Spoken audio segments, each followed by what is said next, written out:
ఒక మంచి ఊపునిచ్చేటువంటి అంశం.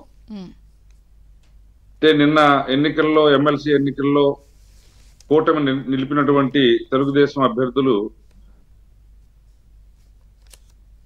67% ఓటింగ్ తోటి భారీ మెజార్టీలతోటి విజయం సాధించడం, ఈ రోజు జరిగినటువంటి జయకేతనం జనసేనకు సంబంధించినటువంటి కూటమిలో జనసేనకు సంబంధించినటువంటి జయకేతనం అంత అద్భుతంగా సభ జయప్రదంగా జరగటం, ఇవన్నీ కూడా శుభ సంకేతాలు. ఉమ్, ఇక అందులో ఉపన్యాసాలకు వస్తే రాజకీయ పార్టీ యొక్క అంతిమ లక్ష్యం రాజ్యాధికారం. ఏ పార్టీ అయినా దాన్ని వారి వారి అభిప్రాయాలను ఆయా సందర్భాల్లో కొన్ని ప్రకటించవచ్చు, కొన్ని ప్రకటించకపోవచ్చు, కొన్ని అనుకోకుండా కూడా అంటే ఆ భావాలు అలా స్ఫురించవచ్చు వినేవాళ్ళకి. ఏదేమైనప్పటికీ కూడా మీరు అన్నట్టు కొంతమంది అలా అంటే వాళ్ళు నెగిటివ్ గా తీసుకుంటే అది అలానే వినిపిస్తుంది. టీడీపీని నిలపటంలో 40 సంవత్సరాల చరిత్ర నిలపటంలో ఆయనే బాధ్యత తీసుకున్నాను అనే వ్యాఖ్య చేశారన్నట్టుగా అనిపిస్తుంది. కానీ అక్కడ నేనైతే ఆద్యాంతం అబ్జర్వ్ చేస్తూనే ఉన్నా.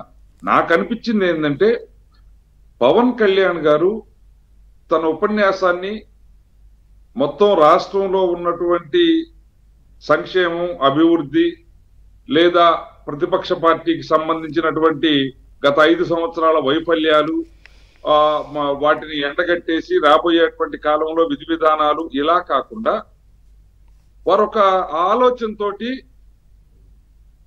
తన గతం, వర్తమానం, భవిష్యత్తు జనసేన యొక్క ఆలోచన ధోరణిని వారు దాంట్లో ప్రస్తావించినట్లుగా నేను అనుకుంటున్నాను. నాకున్నటువంటి రాజకీయ పరిజ్ఞానం మేరకు వారు జనసేన పూర్తిగా ఏదైతే అది ప్రభుత్వ కార్యక్రమం కాదు, అదే విధంగా ఏది కూడా ఈ డెవలప్మెంట్ అడ్రస్ చేయాల్సిన అవసరం లేదు, అది ప్యూర్లీ పార్టీ ఆవిర్భావ సభ కాబట్టి తన పార్టీకి సంబంధించి, పార్టీ అధినేతగా తన వ్యక్తిత్వానికి సంబంధించి తన ఆలోచన ధోరణి, తన అభిప్రాయాలను దేనిని తన సైనికులు ఫాలో అవ్వాల్సినటువంటి అవసరం ఉంది, ఆ భవిష్యత్తు నడక ఎక్కడికి పోతుంది అనేటువంటి దాన్ని చాలా స్పష్టంగా చెప్పారని నేను అనుకుంటున్నాను. అంటే ఇది రకరకాలుగా ఉంది కదా. ఇప్పుడు త్వరలో మీరు మహానాడు చేసుకోబోతున్నారు, వారు క్రెడిట్ తీసుకున్నారు కదా మీ పార్టీకి సంబంధించి, మరి మీరు క్రెడిట్ ఇస్తారా? నేనేమంటున్నానంటే క్రెడిట్ మనం ఇవ్వటం ఇవ్వకపోవటం కాదు, వారు చెప్పిన దాంట్లో మీ పార్టీ విషయంలో క్రెడిట్ ఆయన తీసుకున్నారు. నేను అంటున్నది ఏంటంటే అండి, ఖచ్చితంగా అంటే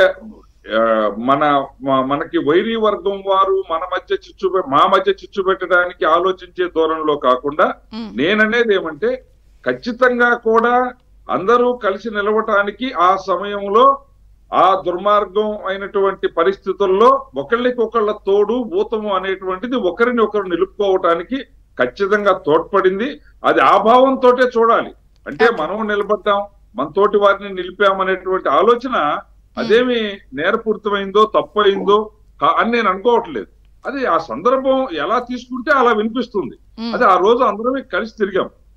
దాన్ని రేపు మహానాడులో కూడా అది కూడా పూర్తిగా తెలుగుదేశం పార్టీ. అదే అందుకే నేను వారు నేను అని క్రెడిట్ తీసుకున్నారు కాబట్టి మరి మీ దాంట్లో మీరు క్రెడిట్ తీసుకుంటారా, ఇస్తారా ఆ క్రెడిట్ ని అని అడుగుతున్నా. మీది త్వరలో ఉంది కాబట్టి. ఖచ్చితంగా అందరమీ కలిసే నిలిచాం, ఇది కలిసే గెలిచాం, దీంట్లో ఎక్కడా సందేహం లేదు. దాన్ని ఎక్కడా కూడా మనం